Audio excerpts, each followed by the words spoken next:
terutama juga para pelaku.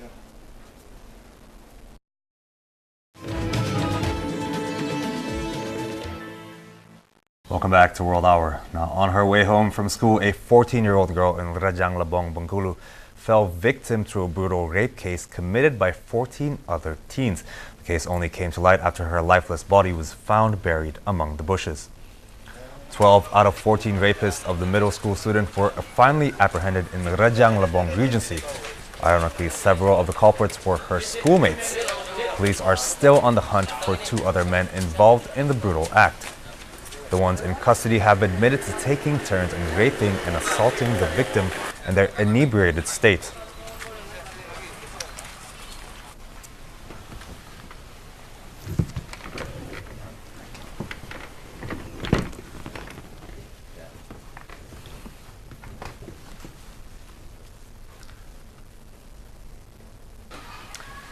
And to talk to us more about this, we have with us Yuniyanti Chuzaifah, the Vice Chairperson from the National Commission on Violence Against Women, or the Komnas Perempuan. Bu, thank you so much for coming. You're welcome. Now, in this particular case, the incident happened on April the 14th.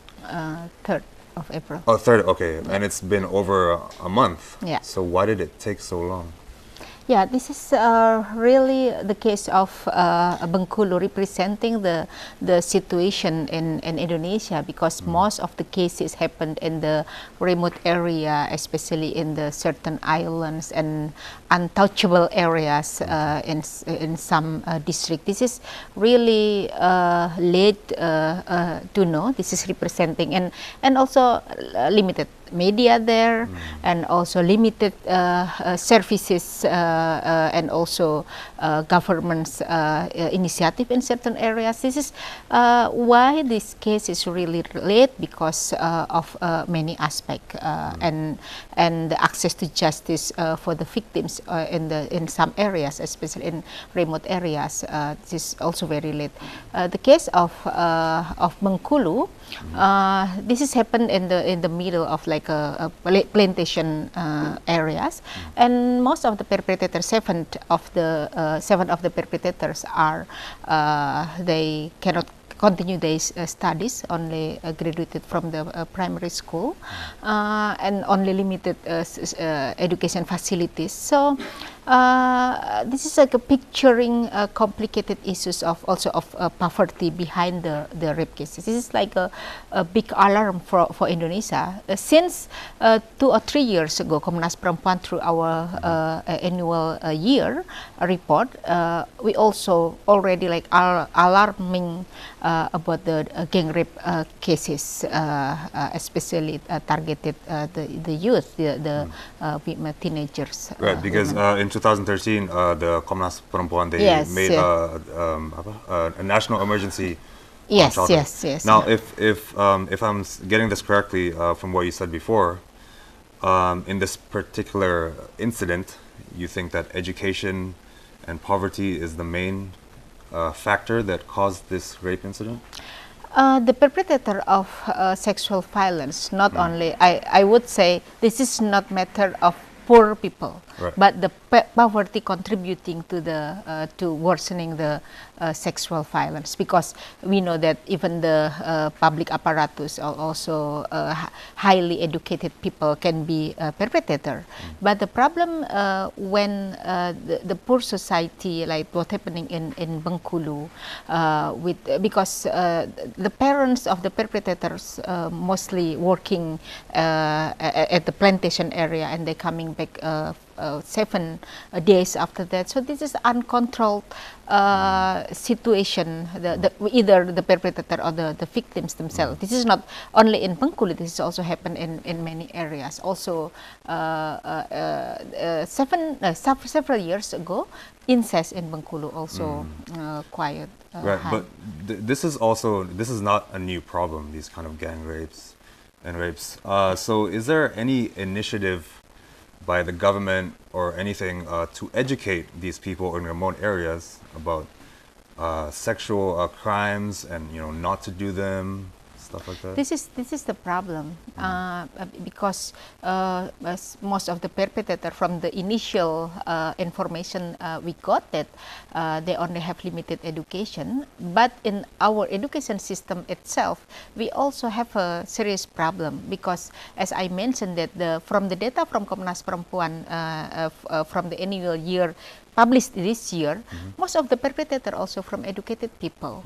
So this is something wrong with our education system. This is only making people smart, but they have limited information about sexual education. They also have limited education about human rights, women's rights, that what any kinds of situation, they have to respect women, they have to respect other people, that because normally in the school or in our culture, blaming the victims, that why you walk alone, why you let your you wear your mini skirt. So this is like blaming the victims. This is worsening the situation of sexual violence.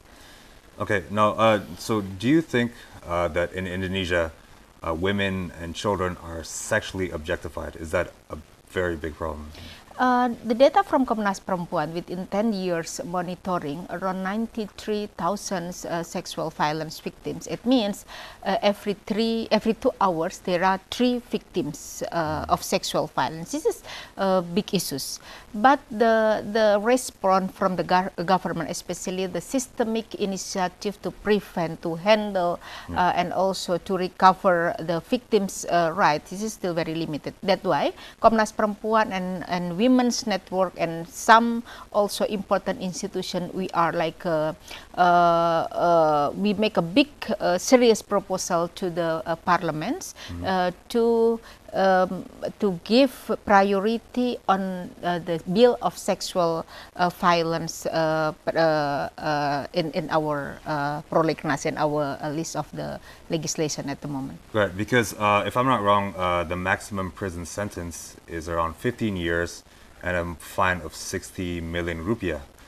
Now, some experts have argued that this is not enough, that it should be 15 minimum and life sentence. So do you think the punishment is not enough? Yeah. The problem of law and punishment is also another issue, that the maximum punishment, this is not always giving the deterrent effect to the victims, especially with the current system in the detention or in the prisons. This is not make people better after they integrate to the society. And also this is our big homework. When the perpetrator coming back to the society, they got like a stigmatization from the people. So some of the perpetrator thinking that I cannot be better, because when I come back, they still refuse us to integrate with the society and also with the family. So this is, I think, matter of like long list issues that we have to work, to reform the legislation, to have a better education system, to have public awareness as well, also the media, not to blame the victims, and also how to embrace the victims so they can survive. Because at the moment, the condition of the victims in Bengkulu, they need also support, because the perpetrator coming to their family also to push. So we also have to protect them. Right, because there's a lot of reports where families they don't want to report the cases because they feel ashamed. How do you fix that problem to make people more? Yes, from world global data, that only 1 out of 8 cases of sexual violence reported because of the shame culture, blaming the victim, limited support from the sometimes family, the society, also the religious institution, the education system. That's why Komnas Perempuan and other women's groups, we are working how to have like services and preventing mechanism also at the schools, also in the family, community-based prevention, and also the most important thing, how the government really support and have a strong initiative on these issues. Well, are there any centers, for example, in Bengkulu, is there a center where anyone can go to report? Yes, there are two, at least Komnas Perempuan has some women network in this area, at least two from Pupa and also from Women Crisis Center, but it takes 4 hours from the location. And also there is also P2 TP2, other integrated services for the victims, but unfortunately the existence of such kind of mechanism not always easily accessed by the victims, especially because they live in the remote areas. So this is also okay. Now let's move on to how to solve this problem. As you said previously, that a lot of the perpetrators, they are educated. Some of them are educated people, so it's not just poverty. Now, is there maybe like a spiritual?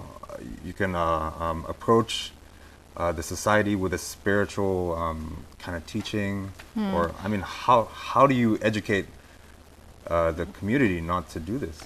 First of all, we cannot leave the human rights issues, human rights issues, because whatever women swear, whatever situation, wherever they walk, late night, if people think that women's rights are human rights, child rights are human rights, we have to respect any kind of and also in any situation, because the rape cases also happen in the school. So that's why we have to reform the education and also support from the initiative from the religious institution, and the most important is the state responsibility to provide the prevention mechanism and also justice, access to justice, and also recovery mechanism. Now, are there any public campaigns that are being done?